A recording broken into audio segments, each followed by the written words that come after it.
Simple, complex এবং compound সেন্টেন্সের তৃতীয় পার্টে আজ আমি তোমাদের সামনে আলোচনা করব দুটি রুল নিয়ে, রুল 3 এবং রুল 4। তোমরা দেখতে পাচ্ছ রুল 3 অ্যান্ড টাইম উল্লেখ থাকলে, তোমরা জানো অ্যান্ড থাকলে এটা অবভিয়াসলি কম্পাউন্ড সেন্টেন্স, তাহলে টাইম উল্লেখ থাকবে। তাহলে অ্যান্ডের দুটি ক্লোজের মধ্যে একটি ক্লোজ অবশ্যই টাইম উল্লেখ থাকবে। তাহলে যেহেতু টাইম থাকবে কমপ্লেক্স করার সময়, তাহলে কী হবে? হোয়েন হবে। ওকে, তাহলে হোয়েন থাকলে কমপ্লেক্স সেন্টেন্স। তাহলে সিম্পল কী হতে পারে দেখো, তাহলে অ্যান্ড ডিউরিং, যদি সাল বা ঋতু থাকে তাহলে অ্যান্ড বা ডিউরিং হতে পারে। তারপরে যদি বয়স উল্লেখ থাকে তাহলে কি হবে? At the age of. যদি সময় উল্লেখ থাকে তাহলে হবে এর পরিবর্তে অ্যাট দ্য টাইম অফ। এগুলো সবগুলোই হচ্ছে তাহলে in, during, at the age of, at the time of, এগুলো সবগুলো হচ্ছে সিম্পল সেন্টেন্সের সাইন বা চিহ্ন। বুঝতে পারছো? তাহলে তোমরা একটা স্ট্রাকচার লক্ষ্য করো। Compound, complex, simple. Complex sentence আমার দুটি ক্লোজ থাকবে, দুটি ক্লোজের মাঝে কম্পাউন্ড সেন্টেন্স দুটি ক্লোজের মাঝে কি থাকবে? অ্যান্ড থাকবে। তাহলে ফার্স্ট ক্লোজ, সেকেন্ড ক্লোজ। তাহলে ফার্স্ট ক্লোজটি সাধারণত সময় উল্লেখ থাকবে, তাহলে ফার্স্ট ক্লোজ কী উল্লেখ থাকবে? সময় উল্লেখ থাকবে।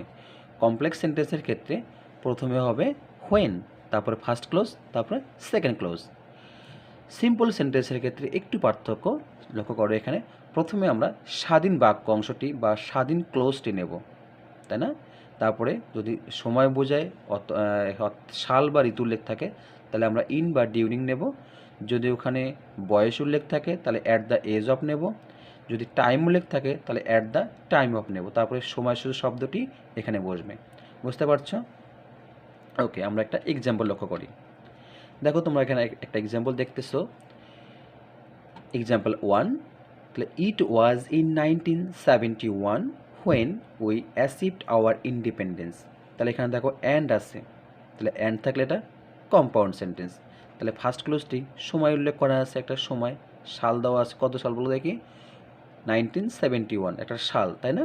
তাহলে কমপ্লেক্স করার সময় হোয়েন হবে, শুধু সামনে হোয়েন বসবে, তারপর এই ক্লোজটি বসবে, তারপর অ্যান্ড ব্রিক কমা সেকেন্ড ক্লোজটি বসবে। লক্ষ্য করো, এই তো। তাহলে আমরা প্রথমে কী দিলাম? হোয়েন। হোয়েনে হলো, তাহলে কি হলো এখানে?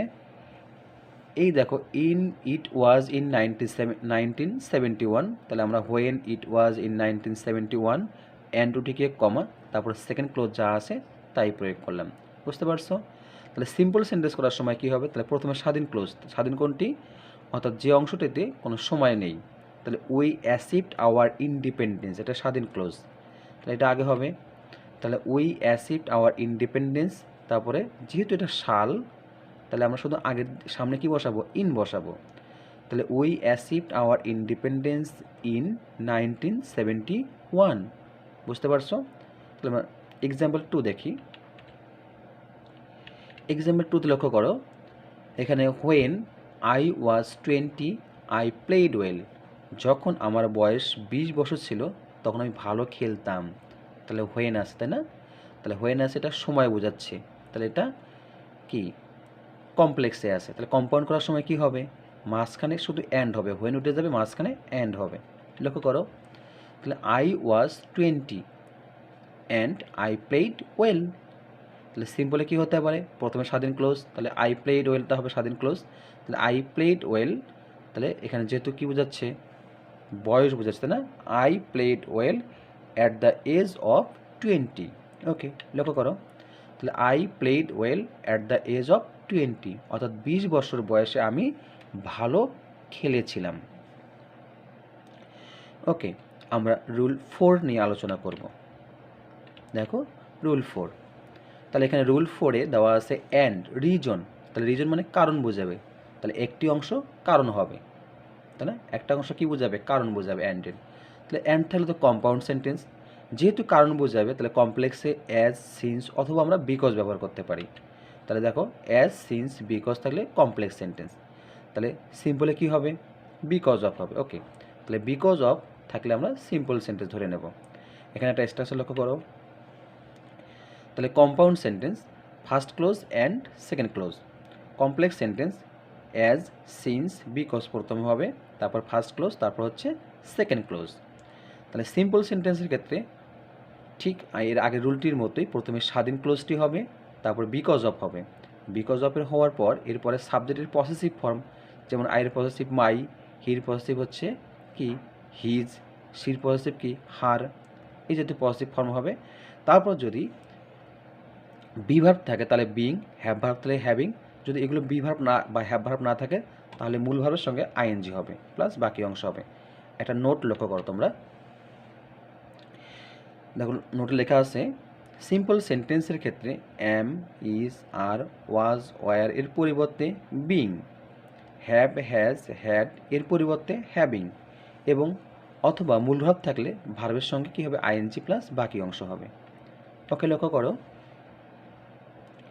তাহলে হি ওয়াজ ইল, তাহলে সে কী ছিল অসুস্থ ছিল, and could not go to school এবং স্কুলে যেতে পারেনি। তাহলে স্কুলে যেতে পারেনি তার কারণটা কি, সে অসুস্থ ছিল, তাহলে কারণ বোঝাচ্ছে, তার রিজন, তাহলে এই অংশটা কী বোঝাচ্ছে রিজন, তাই না? তাহলে হচ্ছে এটা কি, যেহেতু অ্যান্ড আছে কম্পাউন্ড সেন্টেন্স, কমপ্লেক্স করার সময় আমরা অ্যাজ সিন্স নিতে পারি।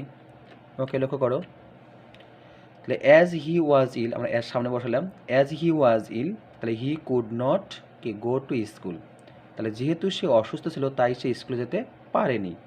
আমরা যদি বিকজ নিতে চাই তাও নিতে পারবো, তখন এই ক্লোজটা আগে দিতে হবে। তাহলে he could not go to school, সে স্কুলে যেতে পারেনি, তারপর দিতে হবে বিকজ, তারপর ফার্স্ট ক্লোজটি হি ওয়াজ ইল, তখন কি হতো he could not go to school because he was ইল।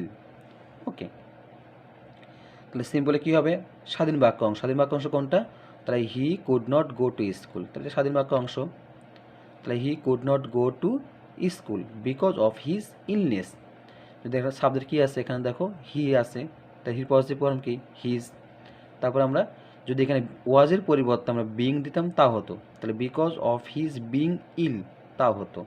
তবে আমরা এখানে কী দিয়েছি বিকজ অফ হিজ ইলনেস, তাহলে এখানে নাউন করা হয়েছে। আমরা আরেকটা রুল জানি যে পসেসিভের পর কী হয় সর্বদা নাউন ফর্ম হয়, সেটাও করা যাবে। দুটো নিয়মে আমরা অ্যাপ্লাই করলে কোনটাই ভুল হবে না।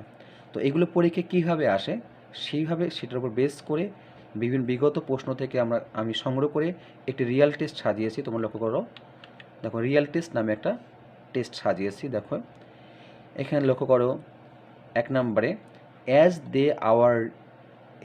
দে আর আওয়ার রিয়েল ফ্রেন্ডস, যেহেতু তারা আমাদের সত্যিকারের বন্ধু, they remain with us in time of danger, তাহলে কম্পাউন্ড করতে বলেছে। এটা সিলেট বোর্ড 2017 সালে এসেছিল। তোমরা 2 নম্বরটা দেখো when he was 8 years old, যখন তার বয়স ছিল 8 বছর, হিজ মাদার ডাইড, এটা সিম্পল করতে বলেছে। দিনাজপুর বোর্ড 2016 এটা এসেছিল, তাই না? আরও কিছু এক্সাম্পল দেখতে পারি।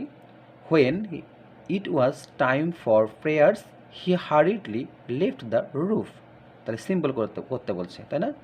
পরের রুলটা দেখো, পরের এক্সাম্পলটা দেখো, টেস্টটা দেখো। এখানে 4 নম্বর বলা আছে a lazy man can not shine in life because he doesn't work, simple করতে বলছে, তাহলে বিকজ আছে, এটা কিসে আছে কমপ্লেক্সে আছে, তাই না?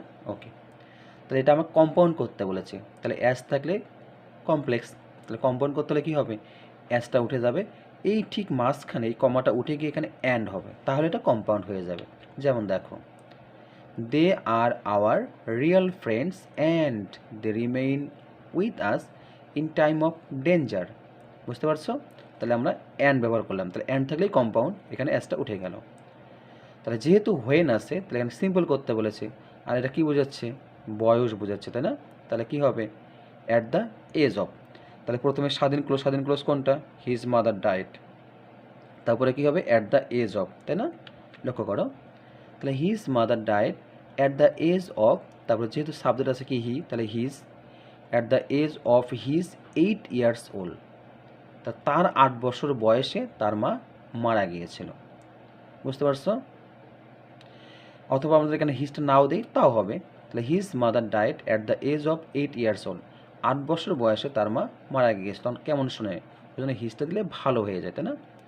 ওকে, লক্ষ্য করো 3 নাম্বারটা কী হতে পারে, তাহলে কী করতে বলছে সিম্পল, তাহলে এটা কী বোঝাচ্ছে টাইম বোঝাচ্ছে, তাই না? তাহলে আমরা অ্যাট দ্য এজ অফ প্রথমে স্বাধীন ক্লোজ দেবো, তাহলে he hardly left the roof, লক্ষ্য করো he hardly left the roof at the time of his prayer, তাহলে at the time of his prayer, বুঝতে পারছো প্রেয়ার্স।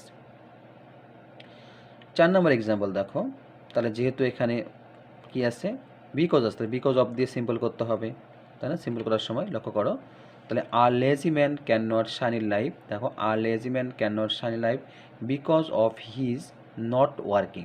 তাহলে এখানে আছে বিকজ, বিকজের পরিবর্তে কি দিলাম বিকজ অফ, তারপর হির পজিটিভ হিজ, এখানে নট ডাজ নট, সাধারণত এখানে ডাজটা বসবে না, অক্সিলারি বসবে না, নটা নট বসলো, তারপর ভার্বের সঙ্গে এখানে মূল ভার্ব আসছে, ভার্বের সঙ্গে আইএনজি ব্যবহার করলাম।